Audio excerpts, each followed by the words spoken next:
50ನೇ ಪ್ರಶ್ನೆಯನ್ನ ಗಮನಿಸಿ. ಈ ಆವೃತ್ತಿ ವಿತರಣಾ ಪಟ್ಟಿಯ ಮಧ್ಯಾಂಕವನ್ನ ಕಂಡುಹಿಡಿಯಿ. ಸೊ ಮೊದಲನೇದಾಗಿ ನಾವು ನೀಡಲಾದ ಆವೃತ್ತಿ ವಿತರಣಾ ಪಟ್ಟಿಗೆ ಸಂಚಿತ ಆವೃತ್ತಿಯನ್ನ ಲೆಕ್ಕ ಹಾಕೋಣ. ಮೊದಲನೆಯ ಸಂಚಿತ ಆವೃತ್ತಿ 1, 1 + 3 4, 4 + 5 9, 9 + 7 16, 16 + 2 18. ಒಟ್ಟು ಆವೃತ್ತಿಯ ಮೊತ್ತ 18.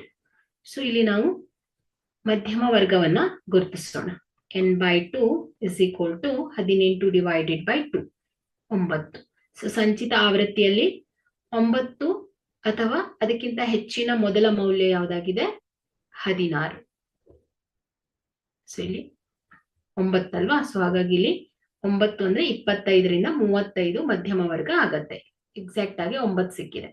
ಸೊ ಹಾಗಾಗಿ 25ರಿಂದ 35. ಸೊ ಇದಕ್ಕೆ ಸಂಬಂಧಪಟ್ಟ ಹಾಗೆ ಕೆಳಮಿತಿ L ಎಷ್ಟಿದೆ? 25. ಮಧ್ಯಮ ವರ್ಗದ ಹಿಂದಿನ ಸಂಚಿತ ಆವೃತ್ತಿ 4. H ವರ್ಗಾಂತರ ಗಾತ್ರ 10. ಸಂಚಿತ ಮಧ್ಯಮ ವರ್ಗದ ಆವೃತ್ತಿ F 5. ಸೊ ಇಲ್ಲಿ ಮೌಲ್ಯವನ್ನ ಸೂತ್ರದಲ್ಲಿ ಆದೇಶಿಸಿದಾಗ 25 + 9 - 4 divided by 5 into 10. 25 + 5 divided by 5 into 10.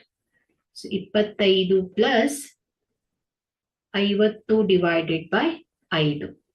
25 + 5 1 5 10 plus 10 = 35. So ಇದೇನಾಗತ್ತೆ? ಮಧ್ಯಾಂಕದ ಮೌಲ್ಯ ಆಗತ್ತೆ ಮಕ್ಕಳೇ.